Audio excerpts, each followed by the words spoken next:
कृषि दर्शन कृषि दर्शन कृषि दर्शन कृषि दर्शन कृषि दर्शन कृषि दर्शन। किसान भाई बहनों को झुमकी बहन का तहे दिल से जोहार नमस्कार। और साथ ही साथ गंदरू भाई की तरफ से भी किसान भाइयों को नमस्कार। आपका प्यारा कार्यक्रम कृषि दर्शन में आप सबों का स्वागत है। तो चलिए चलते हैं कृषि समाचार की ओर। नमस्कार, कृषि समाचार में आपका स्वागत है। मैं हूं किरण। आइए देखते हैं आज कृषि समाचार में क्या है खास। पलामू के शहरी खुदरा मछली विक्रेता अनुदान पर ले सकते हैं स्टॉल। मुख्य सचिव ने बंजर भूमि को खेती योग्य बनाने के लिए कार्य योजना तैयार करने का निर्देश दिया। बरसात में बैगन के बेहतर उत्पादन के लिए लगाए उन्नत प्रभेद स्वर्ण शामली। अब समाचार विस्तार से। पलामू जिला मत्स्य कार्यालय की ओर से शहरी खुदरा मछली विक्रेताओं के लिए मत्स्य डोमेस्टिक मार्केटिंग योजना चलाई जा रही है। इस योजना के अंतर्गत शहरी क्षेत्र में हाइजीनिक कंडीशन में मछली के प्रसंस्करण एवं बिक्री के लिए सरकारी अनुदान पर स्टॉल उपलब्ध कराया जाएगा। इसमें SC, ST, BPL और विकलांग श्रेणी के लाभुकों को 80% और सामान्य जाति के लाभुकों को 60% अनुदान दिया जाएगा। शेष राशि लाभुकों को स्वयं वहन करना होगा। आवेदन जमा करने की अंतिम तारीख 22 जून 2015 है। पिछले दिनों कृषि विभाग के अधिकारियों के साथ बैठक करते हुए राज्य के मुख्य सचिव राजीव गौबा ने विभाग को बंजर भूमि को खेती योग्य बनाने के लिए कार्य योजना तैयार करने के साथ मॉनिटरिंग और सत्यापन प्रणाली तैयार करने का निर्देश दिया है। उन्होंने विभाग को खाद्यान्न के उचित भंडारण के लिए उपयुक्त स्थानों की पहचान करने को कहा, ताकि खाद्यान्न की कमी होने पर इसका उपयोग दूर दराज के इलाकों में आपूर्ति के लिए किया जा सके। बरसात शुरू होने वाला है। इस मौसम में राज्य में सबसे अधिक धान की खेती होती है। जो किसान धान फसल लगाने की तैयारी में हैं, वो बीजों उपचार के बाद ही बिचड़ा तैयार करें। बीजों उपचार के लिए कार्बोंडाजिम दवा का उपयोग करें। झारखंड का सबसे प्रमुख फसल है धान। धान का बिचड़ा तैयार करने का समय आ चुका है। किसान भाइयों, स्वस्थ और कीट मुक्त बिचड़ा ही धान के बेहतर उपज का आधार है और ये आधार प्रदान करता है बीजोपचार। बिचड़ा तैयार करने के लिए बुआई से पहले प्रति किलोग्राम बीज 2 ग्राम कार्बेंडाजिम दवा से उपचारित कर लें। इसकी विधि के बारे में आइए जानते हैं अपने विशेषज्ञ से। तो किसान भाइयों को हम बताना चाहेंगे कि चूँकि हम लोग झारखंड की धान मुख्य फसल है, इसलिए धान को बीज उपचार करके ही लगाएं। तो धान को जनरली हम लोग बीज उपचार के लिए सबसे पहले धान को हम लोग भिगो देते हैं। भिगोने के बाद उसको छान लेते हैं। छानने के बाद उसको हम लोग एक छाया जगह में रखते हैं। छाया रखने के बाद एक कार्बेंडाजिम दवा आती है जो फफूंदनाशक है, उसको 2 ग्राम प्रति किलो बीज के हिसाब से दवा को मिक्स कर देते हैं और उसको अच्छी तरह से मिला के उसको फिर हम लोग बीज को उपचारित कर देते हैं। फिर उसके बाद उसको हम लोग नर्सरी में लगाते हैं। नर्सरी में ले जाके उसको बिचड़ा के लिए तैयार करते हैं, ताकि वो बिचड़ा अच्छी तरह से तैयार हो जाती है। तो जिससे आपको धान में अच्छी बिचड़ा तैयार हो जाएगी और उपज के लिए भी अच्छी पैदावार होगी। राज्य के जो किसान बरसात में सब्जी फसल बैगन की खेती करना चाहते हैं, वो झारखंड के लिए अनुशंसित उन्नत प्रभेदों का चयन करें। ये उन्नत प्रभेद कौन कौन से हैं, आइए जानते हैं अपने कृषि विशेषज्ञ से। झारखंड के परिप्रेक्ष्य में बैगन का खेती में स्वर्ण श्यामली, पंत ऋतुराज, स्वर्ण मणि और पूसा क्रांति ये झारखंड रीजन के लिए अनुशंसित है और इसका प्रोडक्शन भी बहुत बढ़िया होता है और बरसात के दिन में भी इसको किसान लगा के अच्छा उपज पा सकता है। गर्मी में खेत की जोताई के लिए सबसे उपयुक्त होता है ट्रैक्टर चालित रोटावेटर। पशु चालित देशी हल या कल्टीवेटर से 3 से 4 बार जुताई करना एक बार रोटावेटर से जुताई करने के बराबर होता है। इस लिहाज से सख्त मिट्टी वाले खेत की जुताई के लिए कृषि उपकरण रोटावेटर का उपयोग ज्यादा महत्वपूर्ण है। और अब नजर डालते हैं राज्य के 5 प्रमुख शहरों के मौसम के मिजाज पर।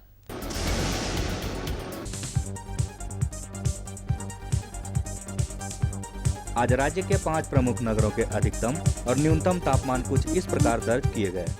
रांची का अधिकतम तापमान 29 डिग्री सेल्सियस और न्यूनतम 24 डिग्री सेल्सियस।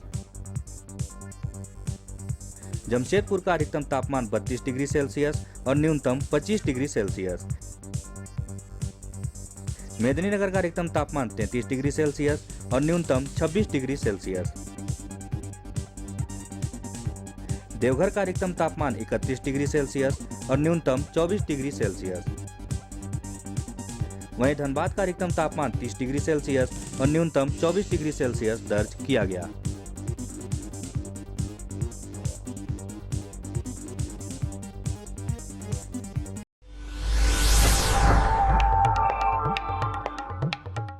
और अब मंडी भाव में आइए नजर डालते हैं अनाजों के भाव पर।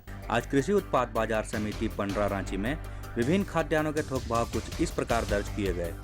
चावल मोटा 1950 रुपए से 2250 रुपए, चावल मध्यम 2350 रुपए से 2550 रुपए, चावल उत्तम 3550 रुपए से 4450 रुपए, गेहूं 1700 रुपए से 1900 रुपए, चना 3250 रुपए से 3450 रुपए, दाल अरहर 7150 रुपए से 7800 रुपए, दाल मसूर 7000 रुपए से 7550 रुपए, दाल चना 3900 रुपए से 4500 रुपए, सरसों तेल 8700 रुपए से 9750 रुपए, चीनी 3050 रुपए से 3250 रुपए, आलू 550 रुपए से 1100 रुपए और प्याज 1700 रुपए से 1900 रुपए प्रति क्विंटल रहा। कृषि समाचार में आज इतना ही। अगले दिन अगले अंक में फिर मुलाकात होगी कुछ ताजा तरीन खबरों के साथ। तब तक के लिए दीजिए इजाजत। नमस्कार, जोहार। तो किसान भाइयों, अभी आप देख रहे थे कृषि समाचार, जिसमें कृषि से संबंधित तमाम तरह की जानकारी आपको मिली। मौसम के मिजाज से भी अवगत हो गए और मंडी के भाव का भी पता चल गया। और झुमकी बहन, जानकारी हमारे पास है, लेकिन जानकारी देंगे हम एक छोटा सा विराम ले लेते हैं। चलिए लेते हैं। अम्मा खाना दे दो ना। सबर कर गोलू, अभी दाल नहीं गली है। तू फिक्र ना कर गोलू की अम्मा, अब की बार अपनी दाल खूब गलेगी। क्या मतलब जी? अब की बार NFSM के तहत दाल की पैदावार को बढ़ाने के तरीकों को दिखाने के लिए देश में 1000 क्षेत्र चुने गए हैं, जिसमें हमारा इलाका भी आ गया है। पर इससे हमें क्या फायदा? हमें 5 एकड़ खेती के लिए खाद और कीटनाशक के अलावा बढ़िया बीजों की एक मिनी किट भी मिलेगी। इतनी दाल का करेंगे क्या जी? अरे भगवान, सरकार ने दलहन का समर्थन मूल्य भी खूब बढ़ा दिया है और इनकी खरीद का भी पूरा इंतजाम कर लिया है। इससे आमदनी बढ़ेगी और फिर हमारा गोलू अच्छे स्कूल में जाकर के कृषि वैज्ञानिक बनेगा। हाँ, तो विराम के बाद एक बार फिर से तमाम किसान भाइयों का स्वागत है। तो जानकारी का सिलसिला शुरू किया जाए। बिल्कुल, नेकी और पूछ फटाफट जानकारी दीजिए। आज कौन सी जानकारी आप हमारे किसान भाई बहनों को देने वाले हैं? किसान भाइयों के लिए मिट्टी और जल दोनों ही बहुत ही महत्वपूर्ण है। बिल्कुल सही कहा। अगर मिट्टी न होगा तो खेत न होंगे, उत्पादन न होगा, फसल न होगा। लेकिन मिट्टी होने के बावजूद अगर आपके पास जल नहीं है, सिंचाई नहीं है, उसकी पूर्ण व्यवस्था नहीं है, तो भी फसल का उत्पादन नहीं हो सकता। वैसे भी हम कहते हैं जल है तो जीवन है। बिल्कुल, है ना? जल है तो कल है। तो दोनों चीजों की आवश्यकता होती है और दोनों का संरक्षण बहुत ही जरूरी है। तो हम कैसे करें संरक्षण, इसका कैसे करें प्रबंधन, इन तमाम बातों की जानकारी लेकर के हमारे विशेषज्ञ हमारे साथ मौजूद हैं। हमारे विशेषज्ञ हैं डॉक्टर सुरेंद्र नाथ मुंडा जी। कृषि दर्शन कार्यक्रम में आपका स्वागत है। किसान भाइयों, हम अपने कार्यक्रम में आपको कई विषयों पर महत्वपूर्ण जानकारी देते रहते हैं। इसी क्रम में हम आज आए हुए हैं सरायकेला खरसावां KVK में, और हम आज बात करेंगे वर्षा जल के संरक्षण और संग्रहण पे, साथ ही मिट्टी के भी संरक्षण और संग्रहण पे। पहले ये बताएं कि इसका संग्रहण और संरक्षण से हम क्या समझे, किसान भाई क्या समझे? किसान भाई, हम लोग मिट्टी का वर्षा जल और संरक्षण और संग्रहण हम लोग का है कि जैसे झारखंड राज्य है, यहाँ पर जल और जो वर्षा जल और जो आती है उसके द्वारा हम लोग किस तरह से उसका संरक्षण करेंगे और उसका संग्रहण किस तरह से होता है, इसके बारे में जैसे है कि हम लोग के यहाँ पर झारखंड एक उबड़ खबड़ जगह है जहाँ करके पानी वर्षा का पानी जो आधारित गिरती है और उस पानी सीधे बह के नली में चल जाती है। तो उसका संरक्षण हम लोग किस तरह से करेंगे और उसका संग्रहण कैसे हो सकती है, इस पर हम लोग किसान भाई चर्चा कर रहे हैं।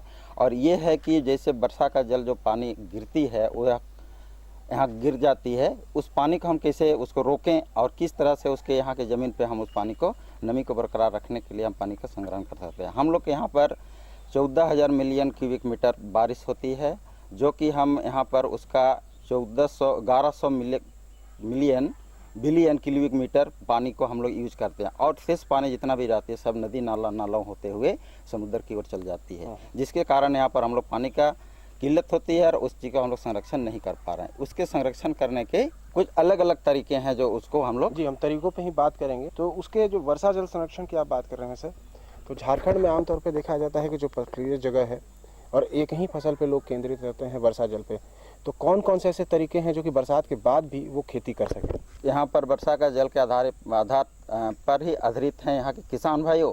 इसलिए उस जल का संरक्षण के लिए हम लोग को ये 2-4 तरीके हैं जो उस तरीके को हम लोग को यूज करना है। जैसे हुआ कि एक उसमें 2 आता है, एक है सस्य के तहत और दूसरा है यंत्रीकरण के द्वारा हम लोग करेंगे। तो सस्य के तहत के द्वारा हम लोग को जैसे होता है कि समूच खेती, पट्टीदार खेती, पतवार खेती, इसके तहत हम लोग करेंगे तो हम लोग को पानी का जो ही होता है वो संरक्षण हम लोग कर सकते हैं। जैसे हुआ कि पहला हुआ पतवार खेती। पतवार खेती में हम लोग करते हैं कि जैसे पत्ता को खेत जोतने के बाद पत्ता को हम लोग बिछा देते हैं और नली जो बनाते हैं, जैसे कुछ कंद लगाते हैं तो नली को जो गेप का पोर्शन जो रहता है वहाँ पर हम लोग पत्ता का बिछावन करेंगे। पत्ता का बिछावन करने से क्या आता है कि वहाँ जो भी पानी आएगा वो पानी को वो रोक देगी। रोकने से क्या होगा, वहाँ पर जो नमीपन रहेगा उस नमीपन को रोके हुए रहेगी। उसके चलते हम लोग पैदावार में जो भी उत्पादन और उत्पादकता जो होगा वो हम लोग के ऊपर वृद्धि करेगी। उसी तरह से विधि है पट्टीदार विधि में क्या करते हैं कि पट्टीदार विधि में ये होता है कि वर्षा का जल को जो उबड़ खबड़ है उसके ढलान के विपरीत हम लोग उसको जुताई करते हैं, बुआई करते हैं और उसके बाद जो ढलान होता है तो उसमें बहुत तरह के कुंड और नली जो बनते हैं, उसके द्वारा जो पानी जो रुकती है उसके द्वारा पानी हमको संग्रह हो जाएगी और उसके द्वारा जो भूमि का जो क्षारण होता है, कटाव होता है, बहाव होता है, उस चीज़ को हमको रोकती है और उसके द्वारा जो पानी का जो जाती है नमीपन जो रहती है वो नदी और कुंडों में जमा हो जाती है, बरकरार रहती है। सर इसमें एक बात और भी हम जानना चाहेंगे कि आपने वर्षा जल के संरक्षण के बारे में तो बात करी, मिट्टी में नमी कैसे बरकरार रखें वो भी बात करी, लेकिन मिट्टी का भी क्षरण होता है। झारखंड में कुछ ऐसे भी जगह हैं जहाँ पे वर्षा जल जो है काफ़ी वेग के साथ में बह जाता है जो कि मिट्टी को भी काट के ले जाता है, तो उसमें भी किसानों को दिक्कत होती है, तो उस पर आप क्या? मिट्टी को जैसे कट के ले जाती है उसमें हम यही कहना चाहेंगे कि उसमें आप पट्टीदार खेती करें। जैसे हुआ कि पट्टीदार खेती करने का मतलब हुआ कि जैसे आप ज्वार बाजरा ये लगाते हैं, ये अपर्दन को नहीं रोक पाती है। उसके लिए उसके जगह पे आप जैसे उड़द हुआ, मूंग हुआ, मसूर हुआ, बादाम हुआ, ये फसल को आप उसके लगाएंगे तो उसके द्वारा से जो मिट्टी का जो अपर्दन कटती है या बह के चल जाती है उससे आप निजात पाएंगे, जिसके कारण पानी आपका रुकेगी और जो नलियों के द्वारा जो बह के जाती है वो पानी आपके खेतों में बरकरार नमी को बरकरार बनाए रखेगी। डॉक्टर साहब आपने बहुत काफ़ी हद तक जानकारी दी कि मिट्टी और वर्षा जल के संग्रहण और संरक्षण के बारे में क्या क्या उपाय किए जा सकते हैं। इसके अलावा आप झारखंड के किसानों को कुछ और बताना चाहें जो कि वर्षा जल को संरक्षित करने के लिए या उसको संग्रह करने के लिए कोई और भी तरीके जो कि ज़्यादा कामयाब रहे हैं झारखंड में? जैसे इसमें हम बोले थे, इसमें 2 तरह का तरीके बताए थे, एक सस्य के तहत और दूसरा है कि यंत्रीकरण के तहत। तो यंत्रीकरण के इसमें हम बोलेंगे कि सस्य के बारे में जो भी बताए हम वो सराहनीय है, उसके द्वारा यूज करके आप लोग उस पट्टी जो बोले जितना भी जो पतवार हुआ, पटादार हुआ, ये इसके द्वारा। उसके अलावा यंत्रीकरण के द्वारा हम लोग जैसे करते हैं कि कच्चे बांध बनाना, कच्चा बांध जो बनाते हैं तो उसके द्वारा हमको किस तरह से पानी, जैसे कि पूरा ढाल कच्चे बांध में है कि अर्ध कच्चा पक्का बांध जिसको बोलते हैं, जो 50 हेक्टेयर ज़मीन तक के को पटावन के लिए कर सकती है। जो पानी मतलब बह के आती है तो उस ज़मीन में हमको ये होता है। अर्ध कच्चा बांध को बनाने के लिए जैसे होता है कि ये ऊपर में पक्का होता है, उसके बाद उसके नीचे में हम बोल्डर को उसको बिछा जाते हैं। उससे बिछाने से क्या हो जाएगा कि पानी का जो भी रुकाव आता है वो रुक जाती है और पतवार उसका मेट टूटने की संभावना कम रहती है, जिसके द्वारा हम पानी को संग्रह कर सकते हैं और उसके संरक्षण के द्वारा हम खेती को उत्पादन ले सकते हैं। अच्छा मुंडा साहब, एक चीज़ और जानना चाहेंगे कि झारखंड में बहुत सारे ऐसी भूमि हैं जो कि काफ़ी ढलान पर हैं, वहाँ पे उनकी भूमि, किसानों की भूमि है बहुत है, लेकिन वो खेती उस अनुपात में नहीं कर पाते, तो वहाँ पे कैसे वो वर्षा जल का संरक्षण करें जो पहाड़ों के ढलान पे हैं या कहीं ऊंची जगह पे हैं?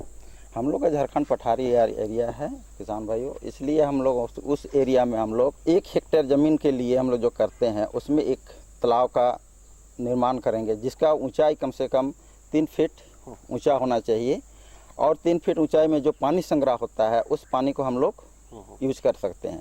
उसमें क्या होता है कि उसके द्वारा जो भी पानी हमको संरक्षण होता है, संरक्षण के कार्य जैसे कि नला बहुत हो जाता है कि जो वो बह के रील की टाइप को होती है, रील से होते हुए बह के नली में आती है, नली के होते हुए समुद्र की होती है, नदी की जाती है, जो उसके चेक करने के लिए हमको वहाँ का कहीं कहीं पर स्टेप बाय स्टेज वाइज में हमको उसको बांध बांधना पड़ेगा। आजकल देखते हैं हम लोग कि ज़मीन का ऊपर हो रहा है, नली का नीचे हो जा रहा है। तो उसका भरपाई करने के लिए जब तक हम लोग उस नली को चेक नहीं करेंगे, उसको नहीं बांधेंगे, तो वहाँ पर गड्ढापन नहीं भरेगा। उसे करने से क्या होता है कि मिट्टी का जो क्षारण होता है या बहाव जो जा रहा है उसके द्वारा वो नाला भर जाएगा। तो वहाँ पर जब नाला भर जाएगा तो मिट्टी का पानी का संरक्षण भी होगा और मिट्टी के ऊपर बढ़ जाएगा जो खेत के समतल के बराबर होगा, जिसके कारण वो नमी आपके खेतों में रहेगी और आपका उत्पादन में उसमें वृद्धि दे सकते हैं। इन्होंने काफ़ी विस्तार से बताया कि जो ढलान वाली भूमि है वहाँ पे भी आप पानी रोक सकते हैं और अच्छी खेती कर सकते हैं, उससे लाभ भी ले सकते हैं। मुंडा साहब, आपने इतनी अच्छी जानकारी दी हमारे किसान भाइयों को, इसके लिए आपका बहुत बहुत धन्यवाद। धन्यवाद। तो झुमकी बहन बहुत ही अच्छी जानकारी ली और हमारे विशेषज्ञ जो सुरेंद्र सिंह मुंडा जी ने काफ़ी अच्छी जानकारी दी और हम उम्मीद करते हैं कि हमारे किसान भाइयों को इस जानकारी से काफ़ी लाभ मिलेगा। कुछ और जानकारी हमारे पास है, लेकिन वो जानकारी हम देंगे एक छोटे से विराम के बाद। कहीं जाइएगा नहीं, हम तुरंत हाजिर होते हैं। राम राम काका, कहाँ चल दिया? अरे भाई, फसल में कीटनाशी का छिड़काव करने जा रहा हूँ ताकि फसल सुरक्षित रहे। और अपनी सुरक्षा? अपनी सुरक्षा मतलब काका, कीटनाशी का छिड़काव करते वक्त अपने शरीर को पूरी तरह ढक लेनी चाहिए, खास करके नाक, मुंह और आँख को। हाथ में दस्ताने पहनकर ही कीटनाशी का प्रयोग करना चाहिए। तो क्यों? क्योंकि काका, कीटनाशी विषैले होते हैं, इससे हमारा स्वास्थ्य खराब भी हो सकता है और इसके बुरे परिणाम भी हो सकते हैं। हाँ। विराम के बाद एक बार फिर से स्वागत है आप तमाम किसान भाई बहनों का, साथ ही साथ स्वागत है हमारे बुधना भाई का। जोहार बुधना भाई। जोहार दादा। जोहार जोहार बुधन, क्या हाल चाल? सब ठीक है अर्जुन, टना टना, मगर एगो बात है दादा। हाँ, बात तो रहता ही है, बोलो क्या बात है? का न दादा कि बैगन तो लगाए थे, मगर क्या हुआ ना कि एकदम का कीड़ा जुन हो गया है ना, सब फसल में जून को बर्बाद कर दिया है एकदम। वही था के 3 पर जून का महीना भी चल रहा है। हाँ। पहले से क्यों नहीं पता करते हैं? ये देखिए जून, पहले से जो जानकारी था उतना तो किए, मगर फूल हुआ और कौन कीड़ा जून खा गया ना, एकदम पूरा फसलें जून बर्बाद कर दिया। हाँ, और तुम्हारे साथ साथ जो तुम्हारी समस्या है वही समस्या हमारे बहुत सारे किसान भाइयों की भी है। तो झुमकी बहन, ऐसा करते हैं कि इस समस्या के निदान पर हम अपने किसान भाइयों को जानकारी उपलब्ध करा देते हैं। चलिए मिलते हैं हमारे विशेषज्ञ डॉक्टर पीके सिंह जी से और इस विषय की जानकारी ले लेते हैं। जानकारी के साथ हम आपके बीच आते हैं और आज का विषय भी बहुत ही खास है। तो बिल्कुल आज का विषय हम लेके आए हैं कि बैगन फसल में समेकित कीट प्रबंधन क्या है। तो इसके बारे में विस्तृत और खास जानकारी देने के लिए हमारे साथ है डॉक्टर पीके सिंह सर। नमस्कार सर। हाँ, किसान भाइयों को नमस्कार, जोहार। सर, जैसे कि बहुत ही खास विषय है बैगन, और बैगन बहुत ही हमारे झारखंड के किसान भाई उत्पादन करते हैं, लेकिन अब बैगन के फसल में समेकित कीट प्रबंधन क्या है और इसके लक्षण क्या है, कौन कौन से कीट लगते हैं? देखिए, समेकित कीट प्रबंधन में अभिप्राय है कि कीट प्रबंधन की जो विभिन्न विधियां हैं उसको तार्किक पूर्ण तरीके से प्रयोग करें ताकि हमारा कीट भी प्रबंधन हो जाए और हमारे पर्यावरण पर भी कोई इफेक्ट ना पड़े और जो हम बैगन खाते हैं उस पर भी कीटनाशक का अवशेष ना रहे।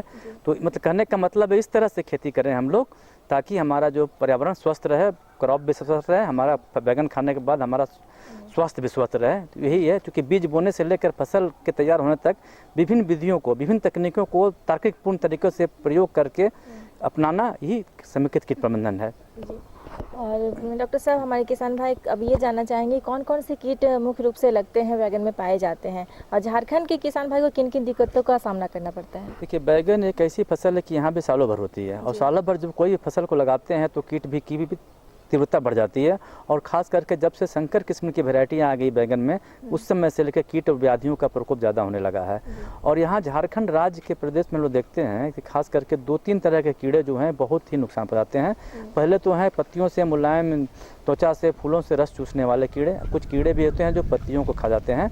और दूसरा जो महत्वपूर्ण कीड़ा है, जैसे पत्तियां निकलना शुरू होती हैं फल में, तो उस समय एक कीड़ा होता है बैगन का शूट एंड फ्रूट बोरर, उसको हिंदी में हम लोग प्रो एवं फल छेदक कीड़ा कहते हैं, उसका ही प्रकोप होता है। और ये कीड़ा जो है पर्याप्त मात्रा में, काफ़ी मात्रा में झारखंड में पाया जाता है और हमारी खास करके बैगन के किसानों को जो खेती करते हैं उनको काफ़ी हानि पहुंचाता है और उनको बहुत सारा नुकसान उससे हो जाता है। तो ऐसे में जो किसान भाई अभी हमारे कार्यक्रम को देख रहे हैं और सुन रहे हैं, तो बहुत से किसान भाई बैगन की खेती कर चुके हैं और जो है अभी करने वाले हैं, तो सालों भर लगती है आपने जैसे कि बताया है।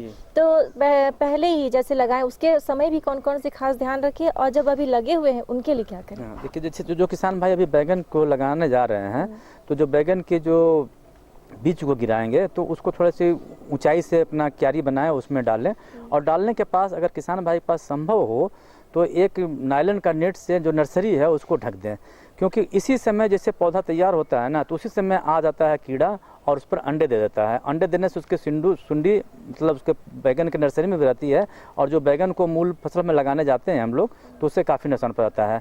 तो एक किसान भाई तो ये करें, और दूसरा है कि जब बैगन को आप लगाने जा रहे हैं, जब उसको उखाड़ें तो उसके बिचड़े को बीज उपचार कर दें।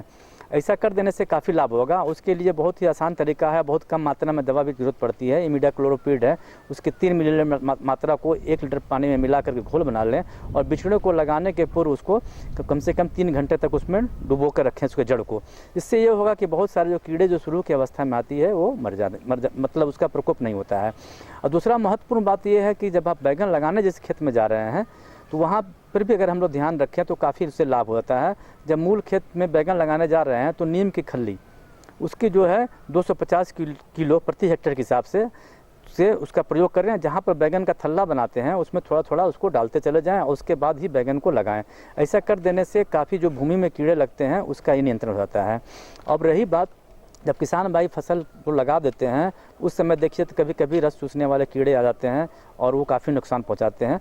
तो ऐसी परिस्थिति में अगर किसान भाई के पास अगर एक ट्रैप होता है, डेल्टा ट्रैप, येलो ट्रैप, उसको अगर 5 प्रति हेक्टेयर के हिसाब से लगाएंगे तो उससे क्या होगा कि उससे रस चूसने वाले कीड़े आकर के, चाहे माहू कीड़े आकर उसको डेल्टा ट्रैप में चिपक जाती है। वो पीला रंग का ट्रैप होता है, मतलब एक होता है, किसान भाई उसको बना भी सकते हैं। एक चदरे को पीले रंग से रंग दें और उसमें कुछ अलसी का तेल वगैरह लगा दें और उसको खेत में 5 जगह पर रख दें। तो इससे जितने भी होगी रस चूसने वाले जो कीड़े होते हैं, खास करके सफ़ेद मक्खी हो गया, एफिड हो गया, ये सब आ करके फंस जाते हैं। उससे भी काफ़ी उससे नियंत्रण हो जाता है। और किसान भाई शुरू की अवस्था में लगाने के 30 दिन के बाद अगर नीम बीज कर्नल एक्सट्रैक्ट से का छिड़काव करें। इसको करने के लिए बहुत आसान तरीका है कि बाज़ार में नीम बीज उपलब्ध भी है या नीम से कीटनाशक उपलब्ध भी है। अगर नहीं है तो किसान भाई नीम के बीज को ले लें और उसे 1 किलो को चूरा बना लें। चूरा बनाने के बाद उसे 20 लीटर पानी में रात भर के लिए डाल दें, और डालने के उपरांत उसको सुबह में निकाल कर छान करके उसका छिड़काव करें। तो अगर फसल लगाने के 30 दिन बाद अगर छिड़काव करते हैं तो बहुत सारे जो रस चूसने वाले कीट हैं उससे उसका प्रकोप नहीं होता है। अगर जिन किसान भाइयों के पास अगर देखा गया कि अगर नीम बीज नहीं है तो ऐसी परिस्थिति में ज़्यादा प्रकोप हो गया है कीटों का, तो इमिडाक्लोरोपिड नाम की दवा आती है, उसकी 1 मिलीलीटर मात्रा को 1 लीटर पानी में मिला करके आप उसका छिड़काव करें, उससे काफ़ी उससे नियंत्रण हो जाएगा। किसान भाइयों, बहुत ही खास और महत्वपूर्ण जानकारियाँ मिल रही हैं और बारीकी से डॉक्टर साहब आपको बताए भी जा रहे हैं। डॉक्टर साहब, इतना सब कुछ करने के बाद भी कहीं अगर ये मन में शंका रह जाती है और उसके बावजूद भी अगर ऐसा कुछ कीट लग जाते हैं कहीं, तो फिर उस दौरान फिर किसान भाई कैसे बचाव करेंगे? देखिए, दूसरा जो मुख्य कीड़ा यहाँ पर लगता है वो प्रोह और फल छेदक कीड़ा है। जब बैगन किसान भाई लगाए हैं, जब उसकी वनस्पतिक बढ़वार हो रही है उस समय देखेंगे कि उसका जो प्रोह होता है, सूट होता है, वो सूख जाता है, चाहे मुरझा जाता है। तो ऐसी परिस्थिति में किसान भाई जितने मुरझाए हुए सूट हैं, जो प्रो हैं, उसको तोड़ लें और तोड़ने के उपरांत उसको ज़मीन में गाड़ के नष्ट कर दें। अगर उसको खोल के देखेंगे तो उसमें बैगन का कीड़ा का लार्वा उसमें होगा। और इसके लिए सबसे अच्छा तरीका है कि गंधपास का प्रयोग करें। लुसिडोल्यूर करके नाम की ल्यूर आता है, उसको लगाएं 5 प्रति हेक्टेयर के हिसाब से। उससे भी होगा, किसान भाई मॉनिटरिंग कर लेंगे, उनको ये काफ़ी फ़ायदा होगा। तो एक तो ये कर लेते हैं। और किसान भाई दूसरी बात ये है कि जैसे फल बनने लगता है तो ये सूट प्रो कीड़ा है जो सूट को छेद करता है, जब फल बनता है तो यही कीड़ा जाकर के फलों को नुकसान पहुंचा देता है और फल का जो है काफ़ी नुकसान पहुंचाता है। और किसान भाई कभी कभी देखते हैं कि वो कीटनाशक दवा का प्रयोग करते हैं और वो कीड़ा मरता नहीं है। तो ऐसी परिस्थितियों में किसान भाई को बहुत ही दिक्कत हो जाता है, क्योंकि कीट जो बैगन का प्रो एवं फल छेदक कीड़ा है अपनी शारीरिक क्रिया प्रणाली में बदलाव ला करके कीटनाशक रसायन के प्रति वो सहनशील हो गया है। तो जहाँ पर इस तरह का प्रकोप होता है तो किसान भाई को ये सलाह होगा तो नीम से निर्मित जो बीज का उसका तो छिड़काव करें, साथ ही साथ एक ही कीटनाशक का वो बार छिड़काव ना करें। ऐसा करने से ये होता है कि कीट अपनी शारीरिक क्रिया प्रणाली में बदलाव ला करके उसकी कीटनाशक के प्रति सहनशील हो जाता है, डालने पर भी अर्थात नहीं मरता है। तो ऐसी परिस्थितियों में किसान भाई के लिए होगा कि एक छिड़काव आप सैपरमेथ्रिन नाम की दवा है, उसकी 1 मिलीलीटर मात्रा को 1 लीटर पानी में मिलाकर छिड़काव करें। और फिर दूसरी छिड़काव जब करें तो दवा को बदल दें, इमिडाक्लोरोपिड हो कोई नाम की दवा है, उसकी भी 1 मिलीलीटर मात्रा को 1 लीटर पानी में मिला कर डाल सकते हैं। या एक दवा आती है प्रोक्लेम, उसका भी किसान भाई यूज़ कर सकते हैं, जो उस खास कर उसके 1 ग्राम को 3 मिलीलीटर मात्रा में मिलाकर छिड़काव करें। इससे भी ये होगा कि बैगन के जितने भी फल छेदक कीड़े वाले कीड़े हैं वो उससे काफ़ी बचाव होगा। और ख़ास करके इस कीड़े के नियंत्रण के लिए दवा का हमेशा बदल करके ही उपचार करें। तो डॉक्टर साहब, बहुत अच्छी महत्वपूर्ण जानकारी के लिए आपका बहुत बहुत धन्यवाद। हाँ, किसान भाइयों को भी नमस्कार, जोहार। किसान भाइयों, अगले अंक में फिर नए और खास जानकारी के साथ फिर हम आपके बीच आएंगे। तब तक के लिए दीजिए इजाज़त। नमस्कार, जोहार। चलिए, ये काम भी हमारा पूरा हुआ, आपका भी साथ में साथ आपको भी बहुत सारी जानकारी मिल गई। तो अब एक काम और बाकी है, आप जान गए ना कौन सा काम? फटाफट कागज और कलम उठाइए और हमारा पता नोट कीजिए ताकि आप अपनी सुझाव और समस्या हम तक लिख कर भेज सके। हमारा पता है कार्यक्रम कृषि दर्शन, कृषि प्रकोष्ठ द्वारा केंद्र निदेशक, दूरदर्शन केंद्र, रातू रोड, रांची। पिन संख्या है 834-001। तो हमें रहेगा आपके खतों का बेसब्री से इंतजार। तो किसान भाइयों, इसी के साथ हम सबों को दीजिए अनुमति। नमस्कार।